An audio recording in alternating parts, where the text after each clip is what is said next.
Salvage the Bones, Chapter 8, The Eighth Day, Make Them Know, Part 1. Esh, Junior touches me and I roll away from him. Are you going to the fight? I woke up this morning and I heard. Skeeter say I can't go if you don't go. Someone has been beating me. He's fixing to wash China. They have been beating me in my sleep. Him and Randall got into a fight because Randall say he shouldn't be taking her. Say it ain't her place to go. I will not get up for the bathroom. I don't want to eat. Say Skeet always been stupid and we always ruining things like his game. Say the only way he could go to camp now is if Skeeter come up with the money. I curl under pillow and sheet. I curl around the hurt, around the slipping secret like a ball. Randall dunked the ball so hard this morning he tore the basket down. He made Skeet fix it. Junior taps my shoulder. He broke it? Esh? I want it to stop. I try to read the entire mythology book, but I can't. I'm stuck in the middle. When I put the book down and wipe my wet face and breathe in the morning breath, right to the afternoon under the sheet, this is where I have stopped. Medea kills her brother. In the beginning, she is known by her nephew, who tells the Argonauts about her for having power, for helping her family, for having, just like I tried to help Skeet on the day China first got sick from the Ivomec. But for Medea, love makes help turn wrong. The author says that there are a couple of different versions of how it happened. One says she lies to her brother and invites him on the ship with the Argonauts as they go fleeing, and that Jason ambushes him, that she watched her brother die, her own face being sliced open like a chicken, pink skin cut to bloody meat. The other version says that she kills her brother herself, and that her brother runs away with her and the Argonauts, assuming that he is safe, and that she chops him into bits, liver, gizzards, breast, and thigh, and throws each part overboard so that her father, who is chasing them, slows down to pick up each part of his son.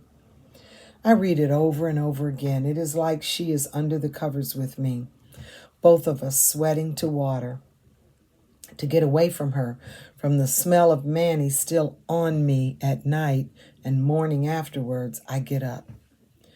Junior is sitting on the floor in the hallway outside the door. What you sitting out here for? Junior shrugs, looks up at me. I was going to go outside, but Skeeter getting ready to wash China. It be getting muddy under the house. Why didn't you wake up? I was tired. Daddy asked why you didn't bring him something to eat this morning. Randall told him you didn't feel good. Randall made Daddy some eggs. Yeah? What are you doing now? Sleep. He was hollering about the hurricane, say it ain't stopping, and that the women on the news say it's coming straight for us. Randall told him to calm down. Him and Big Henry went to the store and got some beer, and then Daddy went to sleep. Junior follows me down the hall to Daddy's room. Randall has nailed up a blanket over the window, folded it in half over the box fan, which hums and lets in light. Daddy is asleep, sitting up, slumped over like I left him yesterday. The TV is low, a buzzing firecracker on the screen. There is a map of the Gulf, and Katrina spins like a top, as if the long arm of Florida has just spun it loose. There are 2 beer cans next to the bed, one open, both of them sweating. I close his door to a crack. You going to the fight? Junior touches the back of my arm, and I stop outside the bathroom. He pinches me, and I look down at his big dark eyes, his missing teeth, his long eyelashes, his eyes open wider, looks hopeful. Huh, Esh? Please? Who cut your hair? Randall shaved it this morning, said it's too hot for hair.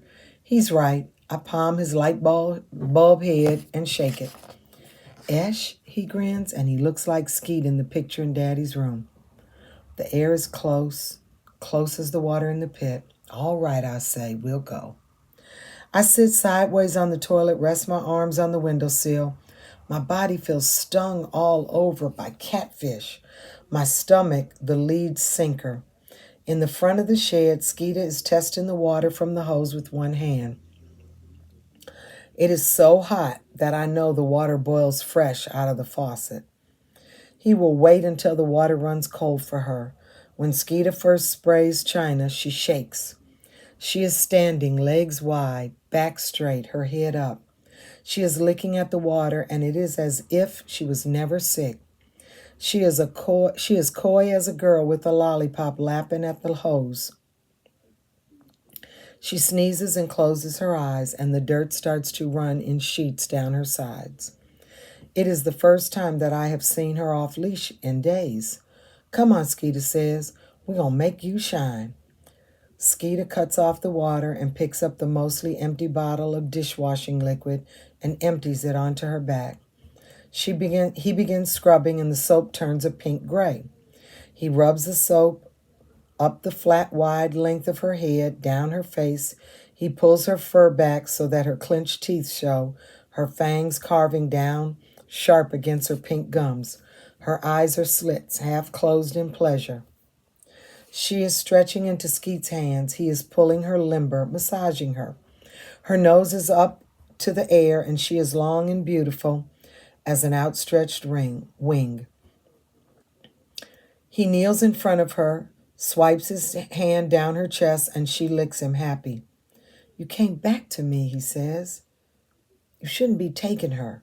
Randall rounds the corner of the house. I expect to see a ball in his hands, but there isn't. It's like he's missing his nose. Randall, you can kiss my ass.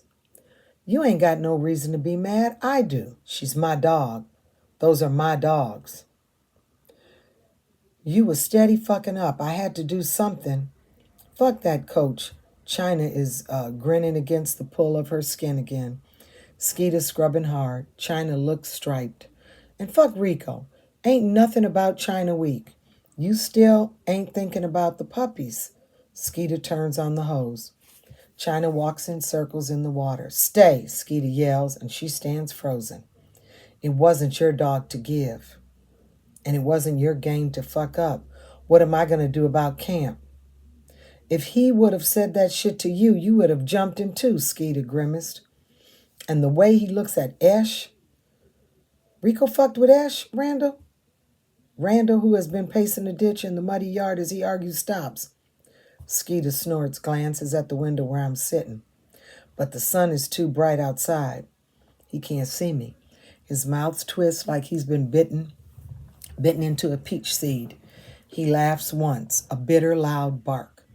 You don't know shit, do you? Skeeta readjusts his thumb over the hose so that the water shoots out in two hard, sparkling streams. Where it hits China's side, it sounds solid.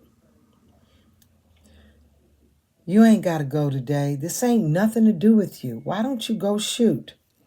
Randall shakes his head, shoves his toes into the dry dirt.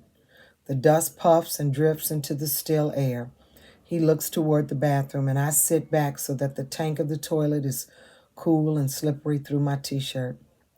I'm going, I hear him say. You made a promise. You said you would pay for Camp if they lived. He says louder. All right, Skeeta yells. You kicking up dust, Randall. You just like Daddy, always crazy for something. I hear the side door off the kitchen scratch open and close as Randall leaves Skeeta to walk into the house. The water stops. I lean so I can barely see out the window. Skeeta's on his knees before China again, squirting the last of the soap on her coat, rubbing her whiter than white. She is the cold, cloudy heart in a cube of ice. Look at you shining, Skeeta breathes into China's ear. Cocaine white.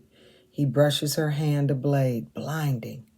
The few dirt-scratched yards and thin-siding houses and trailers of Bois Sauvage seem a sorry match to the woods, like a pitting puppy against a full-grown dog.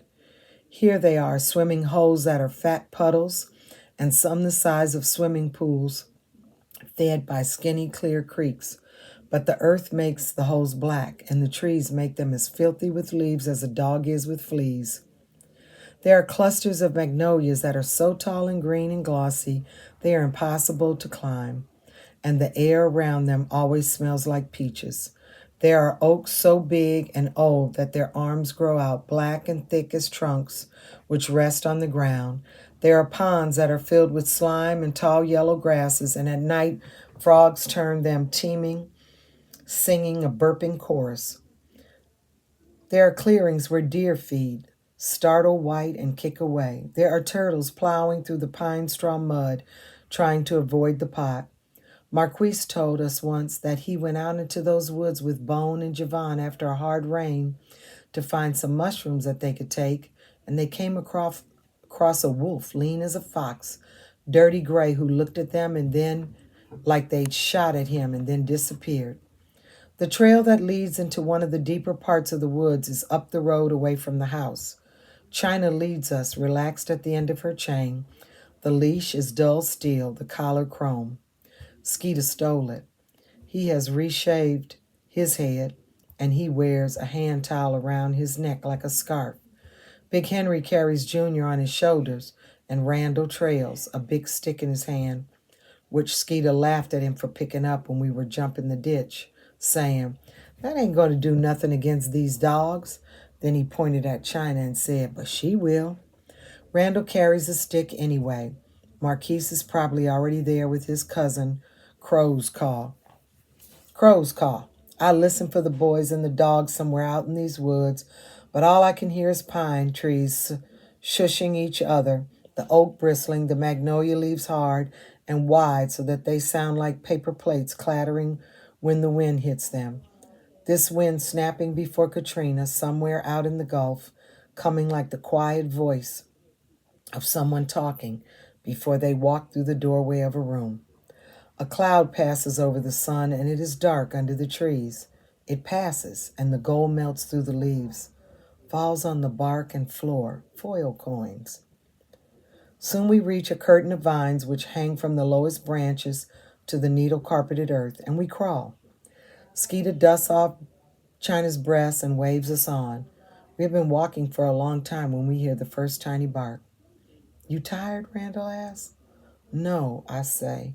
My stomach feels full of water, hurts with it, but I will not tell him that. I push aside a branch, let it go, but it still scratches my arm.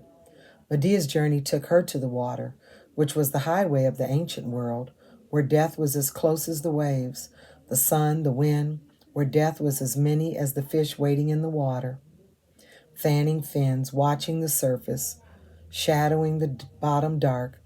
China barks as if she's answering the dog. The clearing is a wide oval bowl, which must be a dried up pond that grows wide and deep when it rains. The bottom is matted with dry yellow reeds, and the trees grow in a circle around it. The boys and their dogs talk and smoke in the clumps, pass blunts and cigarettes from one another, and ask, How old is yours? Or where you get that collar from?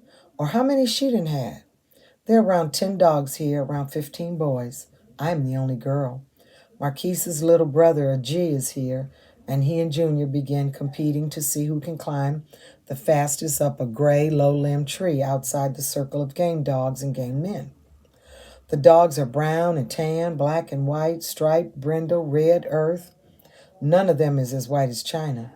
She glows in the sun of the clearing, her ears up, her tail cocked. The dogs nap, pace, bark, strain against the leash, and lean out into the clearing where they will fight, trying to get into the sun, to feel it on their black, wet noses. They will all match today, one dog against another. The boys have been drawn by the gossip of the fight between Kilo and Boss to the clearing like the Argonauts were to Jason at the start of his adventure. They will throw their own dogs into the ring, each hoping for a good fight, a savage heart, a win to return home from the woods, their own dangerous Aegean Sea, to be able to say, "My bitch did it," or "My nigga got him." Some of the boys were nervous. They put their hands in their pockets, take them out, swing their sweat rags in the air, and swat at gnats. Some of the boys are confident, shoulders round and grinning, Big Henry wipes at his face with a sweat rag he's pulled out of his pocket, and Randall leans on his stick, frowning at the frolicking dogs. A hawk circles in the air above us, turns and vanishes. Marquise is standing next to a boy who must be his cousin. They are both the color of pecans. Both have their ears pierced with gold loops. Both are short, but the cousin is a little fatter. His t-shirt is so big it swallows him. "What's up?" Marquise asked. "This my cousin Jerome." "Cuz told me about y'all little problem." Jerome glances at Marquise and then wipes his head with a rag, already wet, that he's pulled out of his pocket. "You ain't got to worry." He flicks his leash, and his dog Boss gets up from where he's been laying in the sun, walks to Jerome's side and sits. He is black all over with a white muzzle. "You said he was big, cuz, but," Marquise's whisper trails off to a laugh. "I didn't think he was talking about this big." Boss is huge. He is fat and tall, with his front legs are so bowed that the front of him looks like a horseshoe. Where China's hair is silky, Boss's hair is coarse, so coarse that I can see the fight scars on him that have healed, black and fat as leeches. He lets his tongue hang out, smiles. His sides wish out and in as he pants, and he breathes so hard he ripples Jerome's shirt. "Where the other dog at?" Marquise rises from petting his own dog, Layla, whose ears he has clipped and put earrings into, loops like his own, to nod across the clearing. Marquise never fights his dog, Layla. She is a soft tan color, and she is almost as clean as China. She lays in pine, cocking an eyebrow at us. Skeeter once told me that Marquise's dog sleeps in the bed with him, in the house, every night. Skeeter had shrugged and sort of smiled when he told me, but the way one side of his mouth had gone up while the other side had gone down made me think that if Daddy weren't here, China would sleep at the foot of Skeeter's bed every night, too. Across the clearing, Kilo is straining at the leash that Rico holds. He is sniffing at the ground, looking at it as if he's amazed, and then digging his paws into the dirt. He flies up and out between his back legs. He is tunneling through the dry grass and down through the bed of the pond.